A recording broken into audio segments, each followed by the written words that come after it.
Minister, I'm glad that you've made a reference to quick wins and to things that, in my view, could have been done in the last 4 years without any rail strategy, passing loops and so on. Because all over the system, we're getting caught with bottlenecks because trains can't pass each other and you can't increase the frequency. And I don't think it takes any great Einstein to work out that these things have to be dealt with and should have been dealt with. And we spend too much time cogitating about things and too little time just doing things. Are you saying that this year there will be a cleaning of the line preparatory to developing the railway line from Athenry to Claremorris? Maybe I misheard you, but I'd like a clear clarification on that, because I was looking at the timings for the reopening of the line to find. It's quite a tedious job, even though they were given all the money they needed.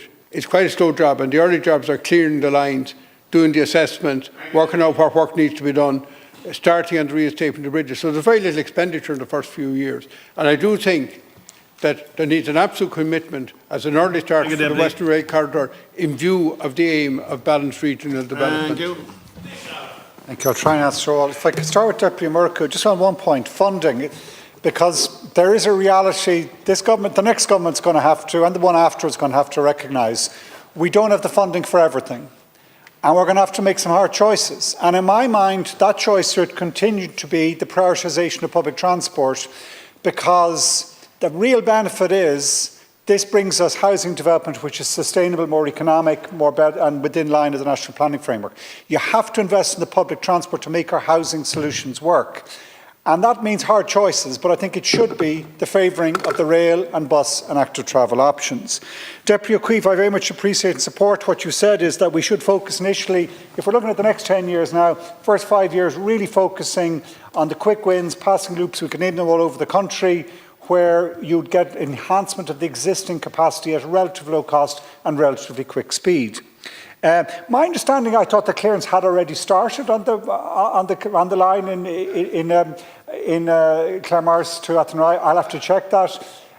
But the experience from Foynes, actually, I would disagree with you in this, is that you can work actually very quickly when you work in this way, because you're not caught in planning. And actually, I think Irish Rail turned around that Foynes line really quickly. I hope we can do the same on the Western Rail Corridor.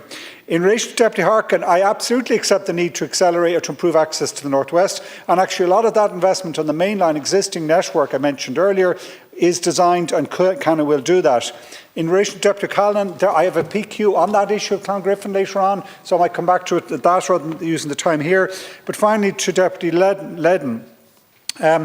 I mentioned those three cases, the Western Rail Corridor, the rail line to Shannon and the reopening of the Rosslare line, because they're only the three only real new lines that we'll be putting in this whole strategy.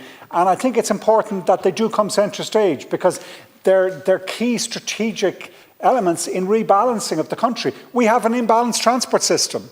It is all investment in the east, and not all investment, but a huge proportion of investment going into the east. We do need to balance it up, and I think those three sections, along with the other investments in the northwest as well as elsewhere, are going to be critical and do need to get priority, or else we won't get the housing in the balanced way, and we won't get the economic development in the balanced way.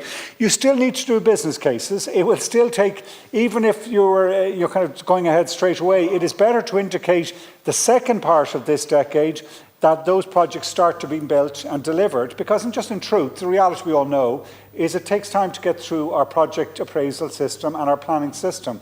But that needs to accelerate, because those projects are needed as soon as we can possibly deliver them.